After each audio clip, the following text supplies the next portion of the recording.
Totoo nga talaga ang sabi nila na we matured by damage and not by age. Kasi hindi naman talaga masusukat sa edad ang karanasan ng isang tao. Katulad na lang ng sender natin ngayon. Magandang araw, Boss RK. Tawagin niyo na lang po ako sa pangalang Jerome. Tubong Cebu po ako pero nandito po ako ngayon sa Bacolod. Kasulukuyan, naninirahan, kasama ang aking butihing asawa. At nais ko lang po sana na ibahagi ang aking munting karanasan mula nung ako'y matuto ng magmahal. High school pa lang ako nung makilala ko si Charmaine. Siya ang bukod tanging babae na kauna-unahan kong minahal. Ngunit sa hindi ko alam ay may asawa na pala ito o live-in partner. Si Charmaine ay isang masayahing babae. Hindi baka sa itsura niya na maraming problema ang dinadala.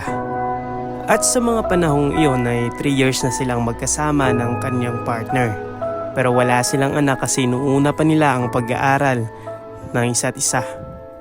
Tandang-tanda ko pa noon nung unang araw sa eskwela. Nung pagpasok ko sa aming room ay siya kagad ang bumungad sa akin. At bahagyang napatulala ako ng ilang segundo. Napagtawanan pa nga ako ng mga kaklase ko kasi nga hindi ako pumasok agad kasi nga tinatawag na ako ni ma'am. Pero nakatulala pa rin ako. Oo, ganun kaganda si Charmaine sa paningin ko. Na tila ba'y pagtingin ko pa lang sa kanya ay burado ang lahat ng problema sa isip ko. At mula din ng araw na yon ay ginanahan na ako sa pagpasok. Mula noon ay umaga na ako laging pumapasok kasi maaga din pumapasok si Charmaine. Kaya masinagahan ko pa para may pagkakataon ako para makausap siya sa room nang walang masyadong tao. At dumating na nga ang oras na pinakahihintay ko. Nadatnan ko si Charmaine na nag-iisa sa aming classroom. Pero nakita ko siya mula sa bintana ay parang umiiyak ito. At tinitigan ko pa ng maigi at kumpirmado ko nga na umiiyak nga talaga ito. Kaya pumasok ako at subukang lapitan siya pero dali-dali itong nagpunas ng kanyang mga luha.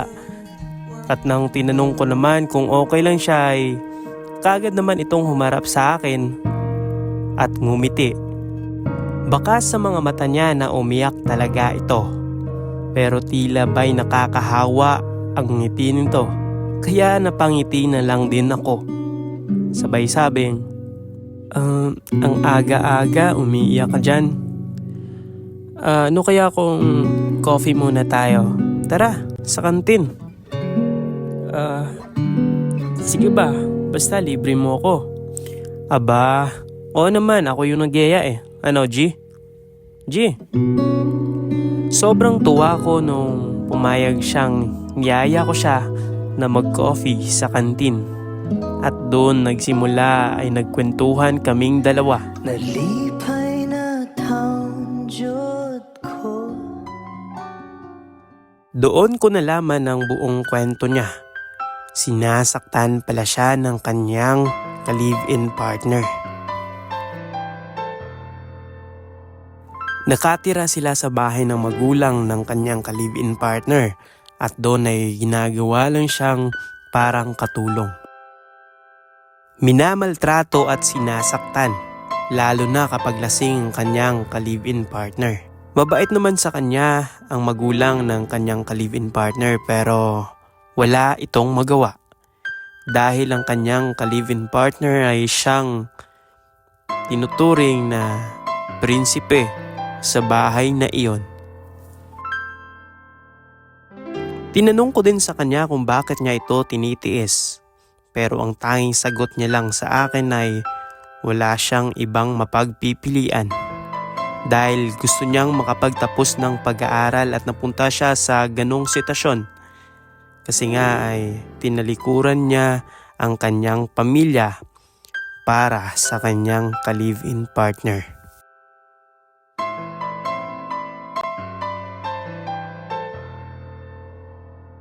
At yun daw ang pinakamalaking pagkakamaling desisyon na nagawa niya. Dahil akala niya ay magiging masaya siya sa piling ng kanyang ka-live-in partner. Sinabihan ko siya na pwede siyang bumalik sa kanyang pamilya at humingi na lang ng tawad, pero ma-pride daw ang kanyang mga magulang. Pagkatapos daw magdesisyon ay yun na dapat yun. Wala nang bawian kaya pinanindigan niya na lang. Kaya siya nagtitiis. Hindi naman ganon yaman ang kanyang pamilya, pero may kaya daw sila at kayang tususan ang kanyang pag-aaral hanggang sa makatapos. Ngunit pinili niya lang talagang humiwalay sa kanyang mga magulang dahil hindi nito matanggap ang maagang pagpasok sa relasyon. Kaya kahit minamaltrato at sinasaktan siya ng kanyang ka-live-in partner ay tinitiis niya ito hanggang sa makapagtapos. Sabi niya pag nakapagtapos siya ay pwede niyang iwanan ng kanyang ka-live-in partner o umalis sa ganong sitwasyon.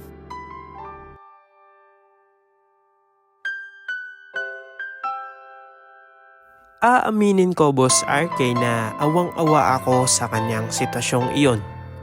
Naisip ko tuloy na ako na lang sana ang magpapaaral sa kanya, kaya lang ay hindi ko kakayanin. Kasi estudyante pa lang din ako at rumaraket lang ako para makapag-aral dahil independent din ako. Boss RK, linggo, buwan nga ang mga nakalipas ay nagkamabutihan na kaming dalawa. Hindi ko inaasahang mapaibig ako sa kanya. At palagay ko naman ay ganun na din siya para sa akin. Ngunit alam kong pinipigilan niya ito dahil nga sa kanyang kasalukuyang sitwasyon.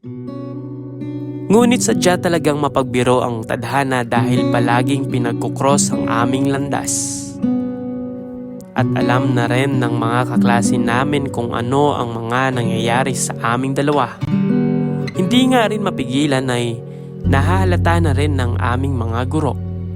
Hanggang sa dumating na nga ang aming kinakatakutan nang malaman ng kanyang kinakasama.